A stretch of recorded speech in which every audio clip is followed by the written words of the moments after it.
Halo Le. Kok ayu nih kaya Meriam Belina ngono kuwi arep nendi, Mbok? Aku arep plesir Le. Alan-alan kan wis normal.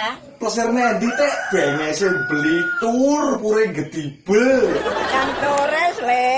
Oh, Bukit Sidagora Klaten kuwi to? Heeh, nang kono. Nang kono kan api, nggo hunting foto, nggo gawe story. Seto foto kowe entak, Jeng. Aja piknik sih, Mbok. Urung kabeh wisata iki dibuka. Isih eneng aturan sik kudu dipahami. Ya wis esuk ae ngenteni kowe nak mulih ya. Pokoke sing mbok dijak plesir. Iya, Mbok, aja panik, ngenteni piknik. Tuwa dandan cantik, ora sida dipribe.